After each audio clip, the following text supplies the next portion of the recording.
Fala galera, nós estamos aqui na nossa primeira aula de eletromagnetismo, uma aula introdutória do Real Studying para vocês. E nessa aula a gente vai tratar de uma coisa que todo mundo já viu, que é um ímã, mas nem todo mundo sabe o que acontece realmente dentro dele para ele ter aquelas características de atração ou repulsão. No caso, um ímã, o que seria um ímã inicialmente? Um ímã nada mais é do que um corpo com certos fenômenos notáveis, ou seja, ele repele ou atrai outros corpos que têm esses mesmos fenômenos, ou então outros corpos metálicos, não necessariamente tem esse mesmo fenômeno. No caso, o ímã tem certas propriedades muito importantes para quem vai fazer o vestibular. A propriedade básica de um ímã, que muitos já até ouviram falar, é que toda vez que você tem um polo perto de outro de mesmo nome, de outro ímã, óbvio, eles vão se repelir. E quando tem dois polos com nomes diferentes, ou seja, norte, e no caso aqui um outro ímã com sul, para perto do norte, eles iriam se atrair. Num caso hipotético de ter um ímã aqui em cima, e aqui ser norte e aqui sul, eles iriam se repelir, porque o norte repele com o norte, e o sul repeliria com o sul. E no caso de ter um ímã sul e norte, agora ao contrário, o sul atrairia com o norte e o norte atrairia com o sul, ou seja, eles iriam se atrair. Tem uma propriedade até mais importante para o vestibular muitas vezes, que pode pegar mais gente, porque essa do norte e sul muita gente conhece, é pouco provável de uma questão somente sobre isso no vestibular, mas tem uma propriedade até um pouco mais importante para as questões de vestibular, que é a inseparabilidade do ímã. É uma característica deles.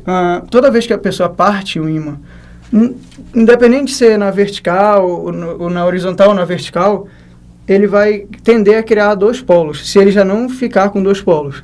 Ou seja, deixa eu melhor mostrar isso para vocês. Está me faltando o pincel. Produção, me vê o pincel, por favor. Obrigado. É o seguinte, se nós cortássemos, por exemplo, o ímã bem aqui, ó, nesse tracejado meu aqui, vocês poderiam pensar que nós teríamos dois ímãs, um com o norte e essa partezinha do sul que sobrou para o lado de lá, e esse daqui apenas com a parte sul. Porém, não é isso que acontece na realidade. Esse ímã que está para lá, ele já tem os dois polos. Ok, ele vai manter os dois polos, porém, provavelmente a linha divisória dele estaria mais centralizada. E esse ímã que ficaria só com um polo, na verdade não vai ficar com um polo só. Ele iria se dividir bem aqui no meio, formaria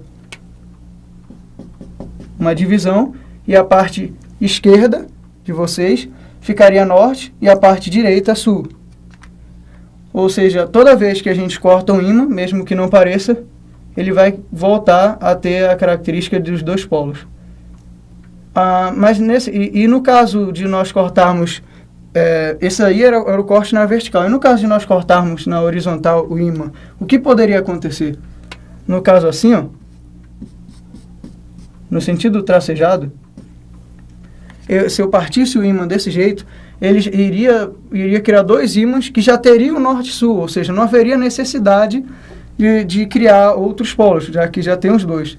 E eles não se atrairiam. No caso de antes, eu fiquei com um norte à esquerda e o sul no meio, e no meu ímã da direita, um norte no meio e o sul à direita. Ou seja, eles iriam se atrair. No caso que eu cortei aqui na horizontal, eu fiquei com dois ímãs, que o lado esquerdo deles são norte e o lado direito deles são sul, ou seja, um em cima do outro. Eles iriam se repelir, não mais se atrair.